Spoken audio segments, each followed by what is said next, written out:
மெட்ராஸ் வரணும்னு சொல்லிக்கிட்டு இருந்த, எப்போ வந்த? நான் இப்பதான் வந்தேன். சரி, ஏதோ மகளிர் திட்டத்துல பைத்தியமா இருக்குன்னு சொன்னாங்க, உண்மையா? பைத்தியமா? ஐயோ அண்ணன், அது பைத்தியம் இல்ல, பயிற்றுனர். ஓ, பயிற்றுனரா? சரி சரி, ரெண்டும் ஒண்ணுதான். அதை விடு, என்ன வேலையா மெட்ராஸ் போன? சரி, அதுக்கு முன்னாடி என் கேள்விக்கு ஒரு பதில் சொல்றீங்களா? கேளு கேளு. கேட்டா சொல்லணும், சரியா? சரி சரி.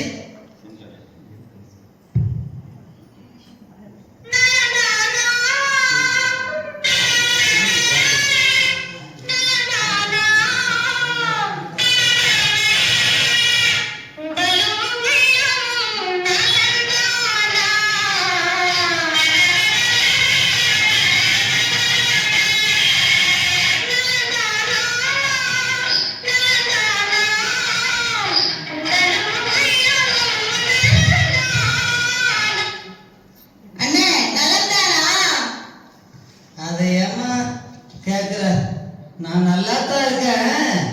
எனக்கு என்ன? இதாங்க நம்ம பையன் புத்தின்றது. இது சம்பந்தமான ட்ரைனிங்க்கு தான் நான் மெட்ராஸ் போயிட்டு வந்தேன்.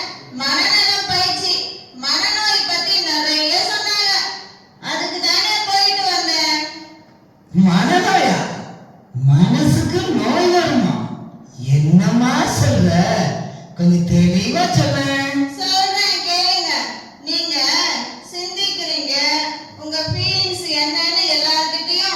சொல்றீங்க, எப்படி நீ நடந்துக்கிறீங்கன்னு வச்சுதான் நீங்க நல்லா இருக்கீங்களா இல்லையான்னு சொல்லுவாங்க.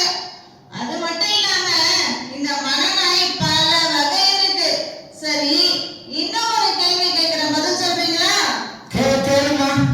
என்னைக்காவது உங்களுக்கு மன அழுத்தம் அப்படின்னா ஸ்ட்ரெஸ், மன சோர்வு அதாவது டிப்ரெஷன், மன பதற்றம் அப்படின்னா ஆங்ஸைட்டி, இதெல்லாம் வந்திருக்கா?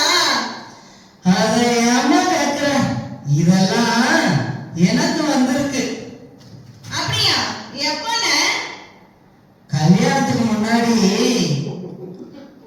ஒரு வேலையும் செய்யாம வெட்டியா இருந்தீங்கன்னு உனக்கெல்லாம் எவன்டா பொண்ணு கொடுப்பாங்கன்னு எங்க அம்மா திட்டும் போது மன அழுத்தமா இருந்தேன். அப்புறம் என் கூடவே சுத்திக்கிட்டு இருந்த ரவிக்கு கல்யாணமான போது எனக்கு மனச்சோர்வாயிருச்சு. அதான் டிப்ரெஷன்னா, டிப்ரெஷன். ரொம்ப டிப்ரெஷனா இருந்தேன். கொஞ்ச நாள் இல்ல, எனக்கு ஒரு பொண்ணு வந்து என்கிட்ட அப்போ எனக்கு மன பதட்டம் வந்துருச்சுன்னா. அட லூசாங்க, விடு, இதெல்லாம் மிதமான மனநோய் தான். இதை தாண்டி தீவிர மனநோய்னு இருக்கு. அதை சொல்றேன், கொஞ்சம் கேளு. இருமுன துருவ கோளாறு அப்படின்னா பைபோலார் டிசார்டர்னு ஒண்ணு சொல்லுவாங்க. நம்ம மனநிலை திடீர்னு ரொம்ப சந்தோஷமாவும் திடீர்னு ரொம்ப சோகமாவும் மாறிடும். அப்புறம் கீசோஃபேனியா அப்படின்னா மனசிதைவு நோய். எதையோ தெரியாம பாக்குற மாதிரியும் ஏதோ ஒரு குரல் கேட்கிற மாதிரியும் தானாவே பேசிட்டு இருப்பாங்களான்னு. இதெல்லாம் உங்களுக்கு தெரியுமா? ஐயோ, என்னமா சொல்ற? இதுவும் எனக்கு நடந்திருக்கு. அடா பாவி மனுஷா, இது எப்ப நடந்துச்சு? கல்யாணத்துக்கு அப்புறம் என் மச்சினிச்சி வீட்டுக்கு வரும்போது மனசு ரொம்ப சந்தோஷமா இருந்துச்சு. அட பாவி, என் ஒய்ஃபு உடனே என்ன மாமா மாமா அப்படின்னு கூப்பிட்டும் போது ரொம்ப சோகமா மாறிடுவோம்மா.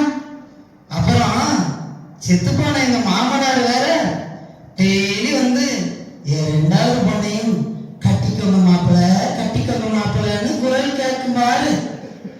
அப்போ இதெல்லாம் நோயா? சரியா போச்சு, போங்க.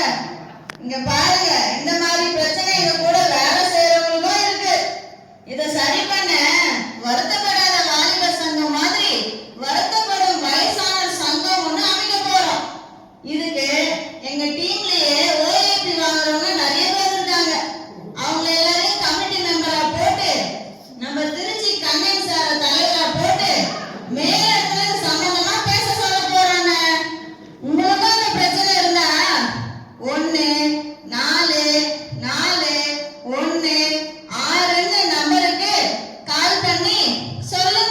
தீர்வாச்சும் கிடைக்கும்.